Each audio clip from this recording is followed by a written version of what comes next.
Hello everyone, my name is Ma'am Nikah Evaristo, and for today's lesson for Homeroom Guidance Quarter 1, Module 2, we have I Can Be Better. For today's learning objectives, we have identified the different ways on how to help the family and community. Number 2, demonstrate self-control as a responsible member of the family and the community in the current situation. Number 3, assess the different changes as an adolescent in terms of ability and potentials. Number 4, determine the areas or situation where the similarities and differences could be a great help. And number 5, appreciate the role of the familial duties in building relationship with the family.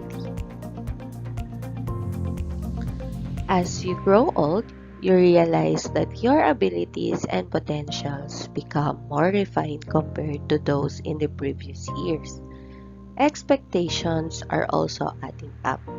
You might be more focused on how you do things your way, but now you may be starting to see how you affect your family and community. You need to account now how your self-control matters to your family and community. Moreover, you can get to appreciate your similarities and differences with others and its role in dealing with the current situation. Can you imagine if all of us are thinking or living the same way? How will that affect your duties in the family and your relationship with your family members? This module offers an opportunity for you to go through the things mentioned earlier and hopefully get to upgrade your understanding of yourself and others. Let's try this. So, recall a situation from your younger years where you started helping your family and community.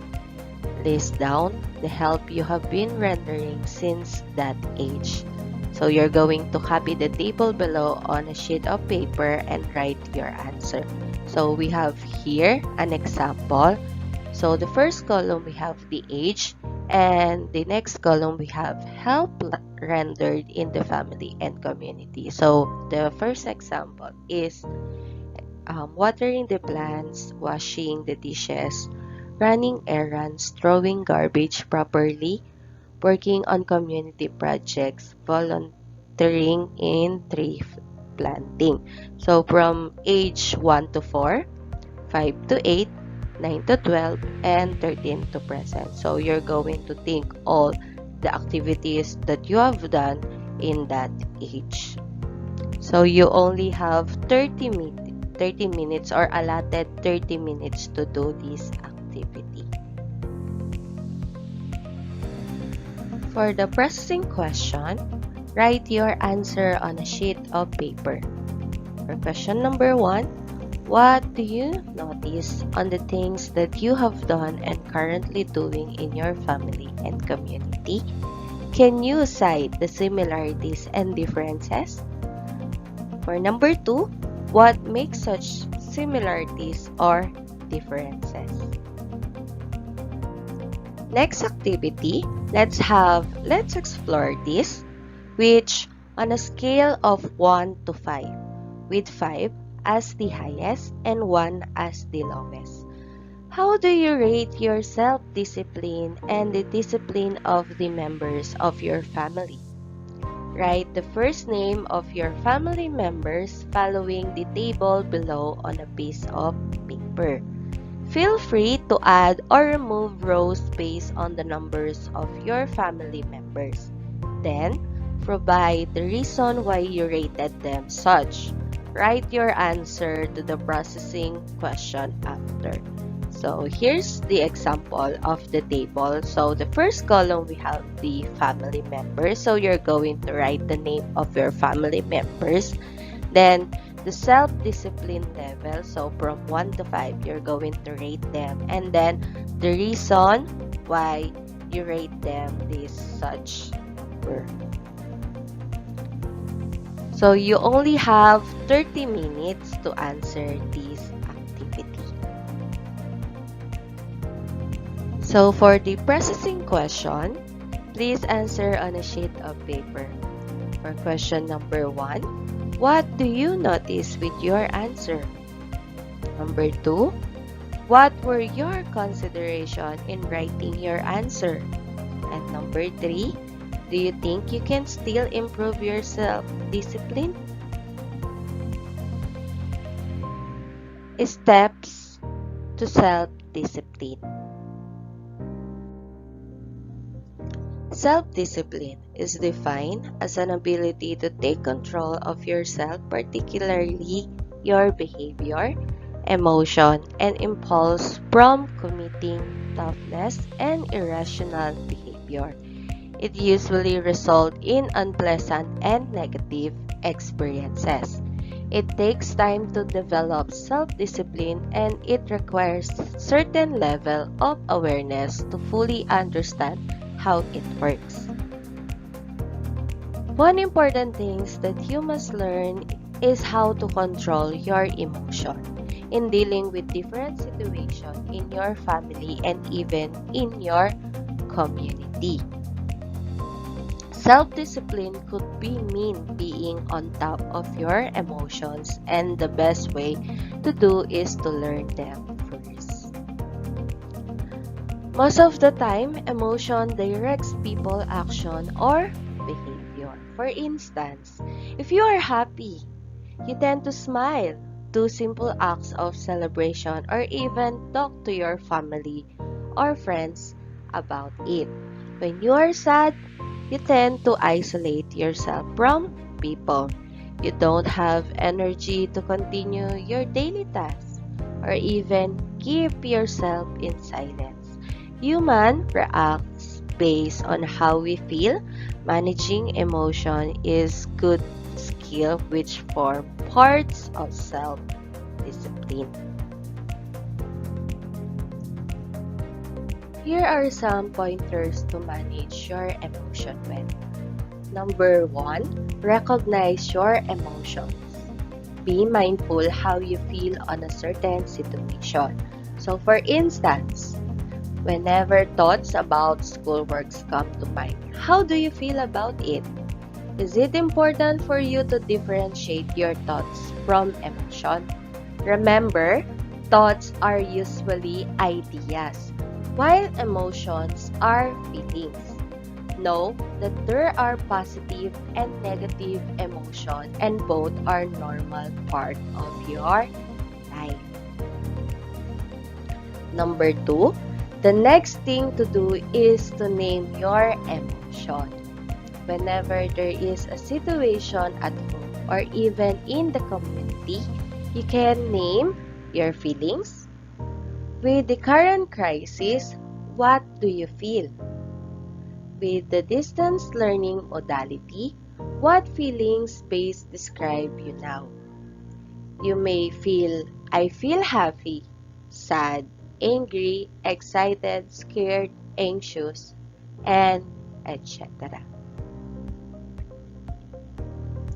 For number 3, describe the intensity of your emotion. It is important to know how your emotion looks like or sound like. Some say that we are not supposed to make decisions at the height of our emotion. For instance, when you are too happy and somebody asks you a favor, you tend to say yes easily without thinking of consequences. Number 4, try to understand what your emotion is telling you as it gives you clues or messages. Appreciate how and why you felt it and if it needs certain action. For instance, if you feel angry, do you need to act on it? Or can you just feel and let it go after? For number 5, take time to be with your emotion and try not to make it cloud your ideas. Remember, your thoughts and feelings are two different things. Thoughts, they are interconnected. Now, we identify the different steps to self-discipline. So, do you have any question on the lesson? Okay, great. If you do not have any question, now let's proceed on the next activity, which is the You Can Do It.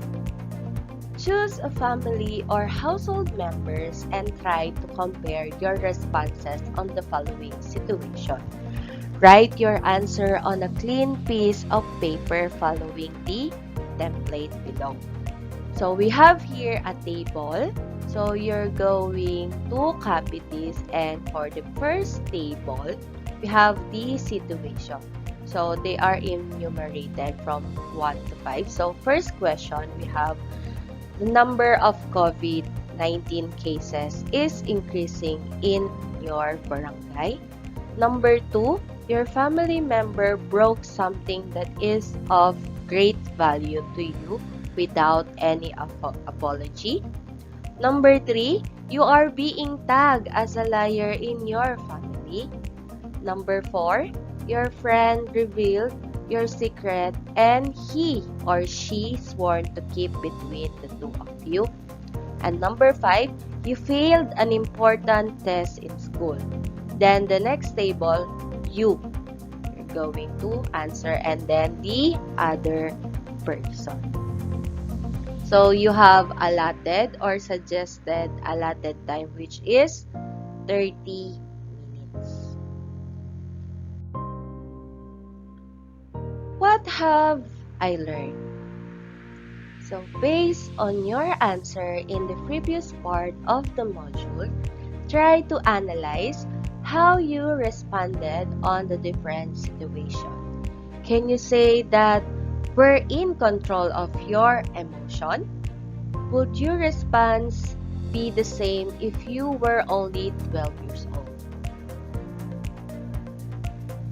Write your answer on a piece of paper in essay form with at least 3 to 4 paragraphs. For our last activity, so you're going to share your thoughts and feelings. So the title of the activity is We Are All Unique.